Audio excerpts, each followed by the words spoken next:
First ఆవిడ వచ్చి ఒక వర్షన్ చెప్పారు, తర్వాత ధర్మ గారు దిగారు, తర్వాత మూర్తి సార్ ఎంటర్ అయ్యి ఆవిడకి అండగా ఉంటానన్నాను సార్. ఇప్పుడు మనకు చూసుకుంటే ఫస్ట్లో ఒక మిడ్ నైట్ 10 o'clock అట్లా లైవ్ పెట్టి ఈవిడకి అండగా ఉంటానని చెప్పారు సార్.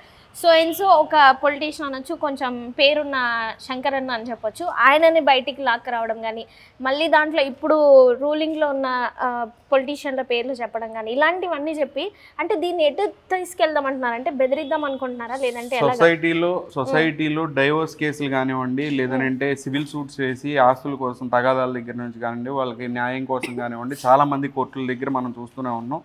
కొన్ని వేల మంది ఉన్నారు.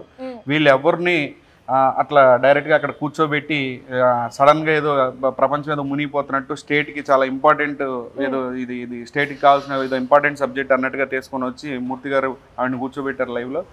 సరే కూర్చోబెట్టారు, సరే అంబర్పేట్ శంకర్ గారి గురించి కూడా డైరెక్ట్గా లైవ్లో తీసుకొని ఆయనకి సంబంధం లేకపోయినా సరే ఒక వ్యక్తిని మాట్లాడే విధానం ఉంటుంది, యాజ్ ఎ సీనియర్ జర్నలిస్ట్గా అడిగే విధానం ఉంటుంది. ఏమంటే శంకర్ గారు మీ మీద ఇలా ఎలిగేషన్ వచ్చిందండి, అది నిజమా అబద్ధమా అనే ఒక మంచి లాంగ్వేజ్తో మాట్లాడవచ్చు. కానీ ఈయన మాత్రం చాలా రూడ్ వేలో ఏం శంకర్ అని చెప్పి సింగులర్తో ఆయనకున్న సోషల్ స్టేటస్ వేరు, సో ఆయన్ని అట్లా మాట్లాడటం జరిగింది. అంతేకాకుండా ఇప్పుడు ప్రజెంట్ పవర్లో ఉన్న పార్టీ పేరు కానివ్వండి, సీఎం పేర్లు లేదంటే ఇంకొకరి పేర్లు తీసి వీళ్ళందరూ నాకు తెలుసు, వీళ్ళని నేను ఏ రోజు హెల్ప్ అడగలేదు అని చెప్పి అంటే ఇండైరెక్ట్గా వార్నింగ్ ఇవ్వడం అనమాట.